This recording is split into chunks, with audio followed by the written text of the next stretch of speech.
विधानसभा घेराव के दौरान लखनऊ में प्रभात पांडे की मृत्यु की निष्पक्ष जांच कराने और प्रभात पांडे को न्याय दिलाने की मांग को लेकर आज सहारनपुर में कांग्रेस जनों ने कलेक्ट्रेट में किया जोरदार प्रदर्शन और प्रशासन को दिया राज्यपाल के नाम ज्ञापन। कांग्रेस के जिलाध्यक्ष संदीप राणा ने बताया कि हम लोग भी लखनऊ में विधानसभा घेराव को लेकर प्रदर्शन कर रहे थे, हम लोग भी इस प्रदर्शन में शामिल थे। भारी पुलिस बल तैनात था। कांग्रेसी कार्यकर्ताओं, कांग्रेस नेताओं के रोकने के लिए बैरिकेडिंग लगाए गए थे और जब कांग्रेस जन अगर बढ़ने लगे तो पुलिस ने धक्का मुक्की कर रही थी। कांग्रेस युवा प्रभात पांडे गिर गए और उनकी तबीयत खराब हो गई। पुलिस प्रशासन को कांग्रेस के लोगों ने कहा कि इन हॉस्पिटल तक ले जाने दो, पर उन्होंने कांग्रेस नेता और कांग्रेस कार्यकर्ताओं की भी नहीं सुनी, किसी को पानी भी नहीं दिया और प्रभात पांडे की हालत बिगड़ती चली गई। इसके बाद उनकी मौत हो गई। शासन ने पहले पुलिस प्रशासन को बोल रखा था कि कुछ भी हो जाए कांग्रेस जनों को बढ़ने भी देना है और पुलिस प्रशासन द्वारा उनकी हत्या हुई और पूरे मामले में भी जाँच करने की मांग की है। साथ ही मृतक के परिवार को एक सरकारी नौकरी और कुछ मुआवजा दिया जाए ताकि मृतक का परिवार पालन पोषण हो सके। देखिए, हमारा अखिल भारतीय कांग्रेस कमेटी, प्रदेश कांग्रेस कमेटी के आह्वान पर आज ये हमने ज्ञापन राज्यपाल महोदय जी को जिलाधिकारी महोदय सहारनपुर द्वारा प्रेषित किया है। हमारी इसकी मुख्य मांग यही है कि जो 18 तारीख में प्रदेश कांग्रेस कमेटी का विधानसभा घेराव लखनऊ में हुआ था, तो उसमें हमारा यूथ कांग्रेस के पूर्व के प्रदेश सचिव, हमारे युवा साथी भाई प्रभात पांडे जी का निधन हो गया था। तो हमने मुख्य मांग आज हमारे बीच में हमारे पूर्व प्रदेश सचिव भाई परवीन चौधरी जी, हमारे जिलाध्यक्ष संदीप सिंह राणा जी, हमारी महानगर और जिले की सभी हमारी कमेटी के पदाधिकारीगण, हमारे वार्ड अध्यक्षगण, सभी साथी आज यहाँ पर एकत्रित होकर एक बुलंद आवाज के साथ हमने अपना ज्ञापन प्रेषित इस माध्यम से किया है कि उनके परिवार को 1 करोड़ रुपए दिया जाए, उनके परिवार में किसी साथी को, बच्चे को, युवा को नौकरी दी जाए, जिससे वो अपना ज्ञापन कर सकें और उनकी सुरक्षा और उनके परिवार को न्याय दिया जाए। आज जो 18 तारीख में हमने लखनऊ में प्रोटेस्ट किया था, उसमें हमारे एक साथी, कांग्रेस साथी हैं हमारे प्रभात पांडे जी, उनकी मृत्यु हो गई। उसके उपलक्ष्य में हम राज्यपाल को ज्ञापन देने के लिए आए थे।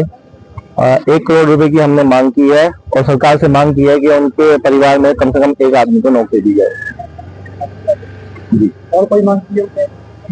वैसे तो हम हमेशा तीसरे दिन मांग करने पे हैं ही, मांगने या ना मानने अलग बात है। प्रोटेस्ट करने पे हम भी बैठे हैं, किसान भी बैठे हैं।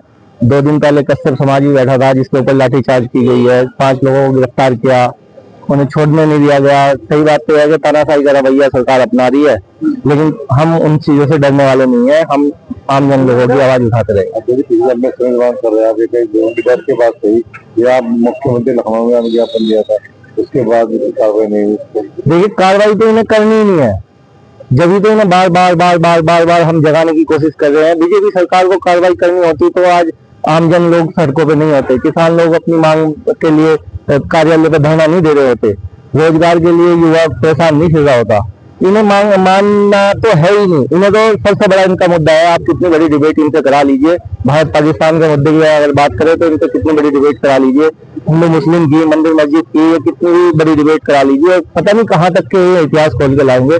और अगर इनसे शिक्षा की बात की जाए, स्वास्थ्य की बात की जाए, रोजगार की बात की जाए, इनसे कोई चुप है। युवा की बात की जाए, इनसे कोई मतलब नहीं है कि कुछ उसमें एक शब्द भी बोल रहे। और जो आदमी इनसे क्वेश्चन पूछता है, उसे तानाशाही के रवैये से इन्हें घर पे रोका जाता है और इन्हें थाने में बंद किया जाता है, और फिर जो वहां तक पहुंचते हैं उनके साथ ये हाल होता है जो हमारा प्रभात पांडे जी के साथ हुआ है। अध्यक्ष जी, क्या कुछ प्रोग्राम है? आज जो हमारा 18 तारीख में प्रोटेस्ट हुआ था, उसमें हमारे साथी, कांग्रेस साथी प्रभात पांडे जी की एक हत्या ही हुई थी।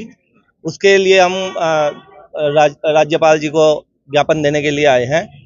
वहाँ पे हमने उन्हें मुआवजे की मांग की है और उनके परिवार से कम एक आदमी को नौकरी देने की, उनके परिवार में जो भी खर्चा है उसका सरकार वहन करे।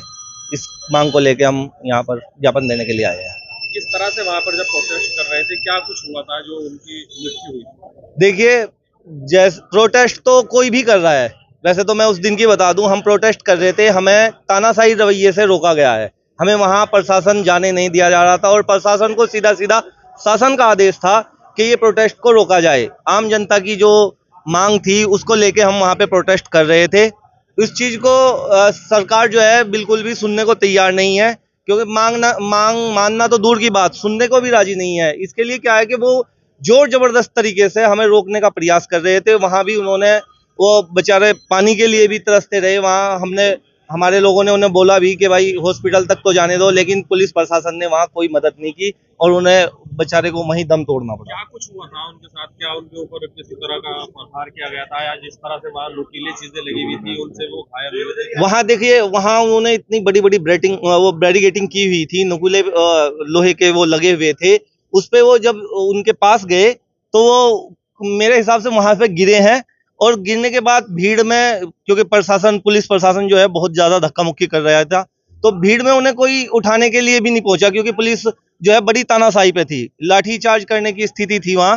तो जैसे तैसे उन्हें उठा के लाए, फिर उन्हें पुलिस से बात भी की, उन्होंने प्रशासन को बोला भी कि भाई हॉस्पिटल तक इन्हें तो जाने दो, लेकिन उन्होंने कोई हमें रास्ता नहीं दिया और इसी उसमें वो बेचारे वहां पे दम तोड़ गए।